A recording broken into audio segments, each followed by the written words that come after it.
Shalom à tous, nous allons dans la suite de nos cours sur les halachot de Pessah, nous allons parler de la bdikat hametz, qui est la recherche du hametz. On a souvent tendance à penser que la bdikat hametz est un acte folklorique dans le but de s'intéresser de la recherche du hametz en mettant 10 petits morceaux, à la recherche avec une bougie, c'est très sympathique, ça fait rire les enfants, c'est une aventure assez marrante, qui dure entre 10 et 15 minutes, ou 20 minutes si on a des difficultés à trouver les 10 morceaux, et la fête est finie, et on a fait notre bdikat hametz. Alors, ce cours est donné pour expliquer que la bdikat hametz, c'est la chose la plus sérieuse qui puisse exister. C'est-à-dire que si pendant un mois, avant Pessah, ou 2 semaines avant Pessah, ou 1 semaine avant Pessah, nous avons recherché le hametz dans toute la maison, nous avons nettoyé toute notre maison, c'était un moyen pour pouvoir faire la fête de Pessah.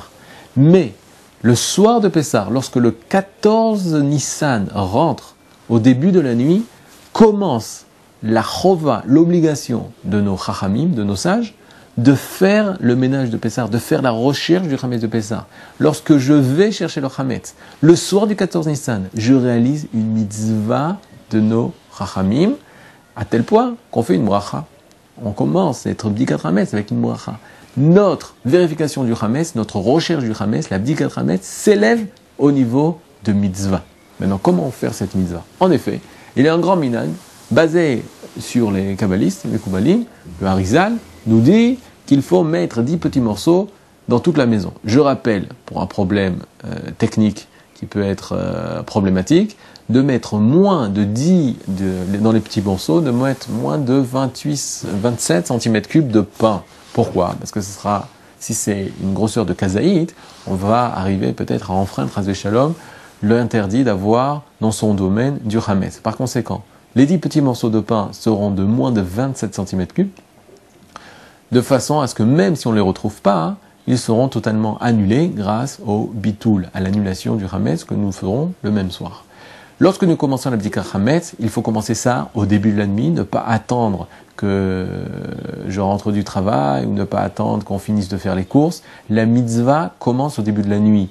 Or, les arba asar bodkim et hametz, dit la Mishnah, à la lumière du 14. La lumière du 14, on sait qu'on parle de la nuit du 14, mais le Ra'avad, qui est un grand possède du temps du Maïmonide, dit or, les arba asar veut dire à la lumière parce qu'on commence ça au début de la nuit du 14 lorsqu'il fait encore un peu jour. Et il y a une grande importance à faire ça au tout début de la nuit. Par conséquent, tout le monde est déjà à la maison, les femmes, les enfants, le père de famille en particulier, est là et commence à faire la bdika. Regardez sur le livre de prière, quel est l'ordre des brachot. On dit Albi ou Hametz, on a la bougie et on commence la vérification. Comment faire la vérification? La façon la plus sérieuse possible. On s'arme d'une bougie allumée et de plusieurs lampes de poche, parce qu'il va y avoir des endroits, bien sûr, où nous ne pourrons pas vérifier avec la bougie. On passe, même si au départ, on se trouve dans la première place où on se trouve du salon, et la lumière éteinte, on vérifie avec la bougie les endroits qu'on peut trouver avec une bougie. C'est-à-dire, c'est le sol, c'est-à-dire, c'est peut-être sur la table, c'est peut-être sur des endroits où on peut chercher avec une bougie qui va éclairer un endroit particulier. Ça prend du temps. C'est-à-dire, juste, vous avez un salon de 6 mètres sur 3 mètres, c'est 18 mètres carrés. Vérifier avec une bougie, ça prend du temps. Il faut vérifier sur chaque partie, chaque dalle, chaque partie de votre sol. Ça prend du temps. Et qu'est-ce qu'on fait lorsqu'on a un canapé? C'est très simple. Le canapé, on met la bougie de côté, on prend la lampe de poche et on soulève tous les coussins un par un et on recherche. Quoi? Tout seul? Je vais devoir faire ça? Non. On peut nommer des shlichim, des envoyés qui vont vous aider. La femme peut aider et les enfants de plus de l'âge de la bar mitzvah peuvent aider à chercher le hametz. Et tout le monde est en train de chercher le hametz dans toute la maison, un dans sa chambre, un dans le salon, chacun avec une bougie, une lampe de poche, de façon à pouvoir bien trouver le hametz. Lorsqu'on arrive sous les lits, on cherche avec la lampe de poche, sous les coussins, on rentre dans l'armoire, on regarde, on vérifie toutes les armoires, on revérifie tous les endroits où il aurait pu, entre le moment où on a lavé tous les habits et le moment de la bdikat hametz, il y a encore du hametz dans la maison. Par conséquent, les enfants ont pu prendre des pantalons, ont pu prendre des manteaux et ont mis dans leur poche du hametz.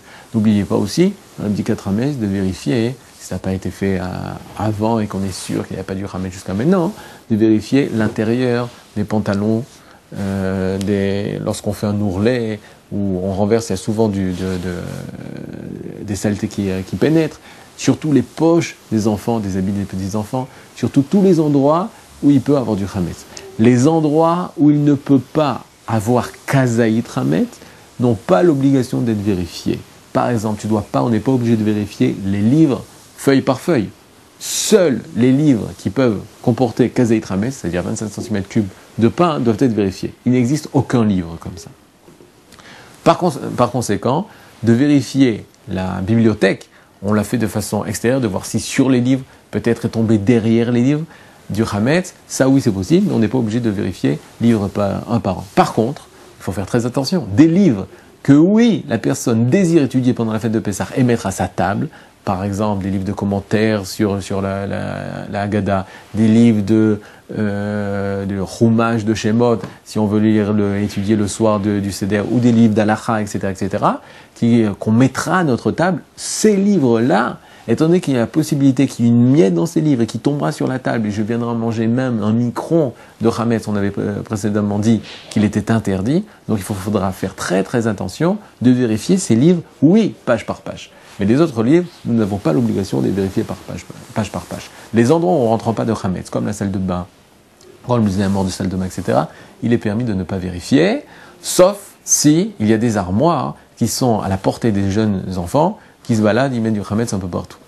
Pour la petite histoire, chez moi, la famille, on a mes enfants, pendant Pourim, ils ont caché plein de Hametz dans toute la maison pour pas que les frères et sœurs viennent et prennent leur Hametz. Et donc, durant tout le ménage de Pessah, nous avons eu l'agréable surprise de trouver à chaque endroit, ici un Pesexman, ici une Mekoupelette, etc., des bonbons de chocolat qui ont été cachés par les enfants. Donc, grâce à eux, on peut bien comprendre que la recherche du Hametz est quelque chose de sérieux et qu'il faut faire. En général, combien de temps dure la recherche du Hametz? Ça dépend de la maison. Si vous avez une villa de 10 pièces, ça durera longtemps.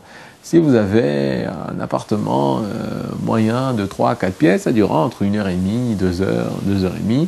Chacun à mahmir, yavo la bracha, tavo la bracha, que celui qui se montre plus méticuleux, que la bracha vienne sur lui. Kol Touv et Chag Sameach.